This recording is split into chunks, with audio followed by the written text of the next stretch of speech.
Ауыз билек минешетинрахим, бисмиллахиррахманиррахим. Ильяс пайғамбар алейхиссалам. Қиссасы өмір баяны. Ильяс, Закария, Жақия, Иса және Ильяс барлығы жақсылардан. Анғам сүресі 184 аят. Әрине Ильяс алейхиссалам елшілерімізден еді. Саффат сүресі 123 аят. Сол уақытта еліне Алладан қорқпайсыңдар ма? Деді. 124 аят. Ерекше жаратушынан қорқып, бағыл атты бұтқа жалбаранасыңдар ма? 125 аят. Алла сендердендір де бұрынға ата-бабаларында да Раббы. 126 аят. Сонда ел оны жасына шығарады, түйінген нәрселерді оған жақсы данлық қылдырдық. 124 аят. Ильяс алейхиссаламға сәлем. 130 аят. Рас, біз ізгі істердегі осылайша сыйлыққа бөлеміз. Сонда 134 аят. Исмаил Ильяс Сукафил алейхиссаламға да есіне ал, барлық жақсылықтардан еді. Сад сүресі 147 аят. Құрандағы аты бірнешеге бір қайталанып пайғамбар бір ғана Алла тағаланың мойындап, оған бас иіп табынушы Закария, Жақия алейхиссалам сияқты діннің қайраткері Құдай жолында осылайша түсіндіргені жүріп, өз жолдастары арасындағы кейін қолдау таба алмайды. Жерлерде оны өзін әжуланып айтқан сөзді тыңдап қабылданудан бас тартты. Тіпті әртүрлі жазаға ұшырап оны үстіне қоғын сүргін көреді. Алла оған жаңбырдың билігін беріп, сондықтан Ильяс алейхиссаламға тын көк пен аспан әлемімен байланысты күшті болған. Кейін жаратушымыз оның өзінің көкке алып кетті. Ол жаққа Ильяс алейхиссаламға жартылай адам, жартылай періште күйінде өткен десе, сөйтіп әрбір адам баласына келетін міндеті өлімнен құтылыпты деді. Содан бері өзі секілді өлмейтін Қыдыр атамен алейхиссаламмен бірге дүниеге кезіп қайта жүрсе десе де, адамдардан қорғап, оларға байлап, қамқоршы болып келеді. Қайда жүрсе де адамдарды қорғап, оларды бұлай қамқоршы болып келеді деп баяндалады. Бір аңызға Ильяс алейхиссаламға мәңгілік ғұмыр сыйлайтын бұлақтың бойына болады деп айтылады. Өрт, су мен басқа да кездейсоқ кеселерден сақтайды. Дін түсушілерден жоғарыда келтірілген қасиеттерінен бірге оны алдыңғы болжап біліп отырушы деп мақтайды. Бірақ осының бәріне де қарамастан Ильяс алейхиссаламға иығын шапан киіп, барлығы белдеуімен болған ұзын сақал мұртты сүйіншідей жұпыны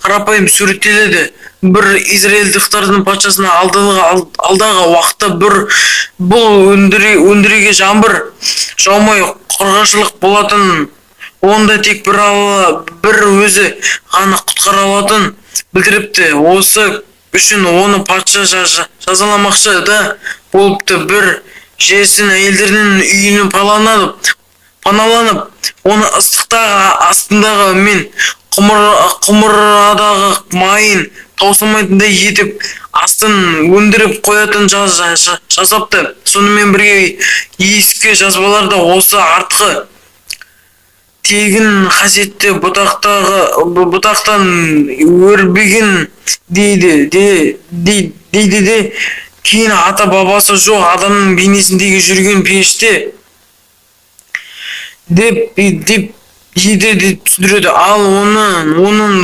таңғажайып қасиетіне келген болсақ, Хоремел тауындағы басына өткен айтыста Ілияс алейхисаламға күннің көзінен қозғалысын тоқтатып, Елисейдің саусақтарын от аттарыпты дегенін оқисыз. Ілияс алейхисаламға тың көкке ұшырып барғанның кейінгі жайы жөніндегі аңыз көп тараған. Ол көктен отырып жердегі адамдардың іс-әрекеттерінің әрбір қимылын тіркеуші, жұмаққа бастап барушы, кебінде жүрмек Салаван халықтарының сенімдеріне Ілияс алейхисаламның өсімі жерден алынатын мол сенімі тығын байланысты. Олар күннің күркіреуін Ілияс пайғамбар екі аяқты арбасы мініп көк жүзін аралап жүр деп түсіндіреді. Сол секілді оны аспанның құсы деп те атайды. Жер бетін шаралап ұшып жүріп, Алланың тапсырмасын атқарады. Әр түрлі бейнеде көрініп тұрады тиіс. Мысалы, арабтарға құм ішінде көшпенді қойын түйке жеткендіктерінің бәуде болып көрінуі шек емес. Мына мәңгі тірі жүру құнына ие болған, соның қайта оралуына да мүмкін. Алла тағаланың арнауы өкілі хабаршысы ретінде қиямет қайым күні алдында Иса алейхисаламмен бірге жерге түсіп, күнәһар ата-аналар тұқымындағы балалармен кездестіруі табыстарымен ықтималдық деп аталады. Ілиястың қауымдастық ішіндегі жүргізген уағызы негізінен Құранның Ілияс қауымдастары жеке сөз сүрелерінде аттап өтіледі. Ол мақтаулар біз ұрпақтарға оған құрмет көрсетуді табыстырып қалдырдық.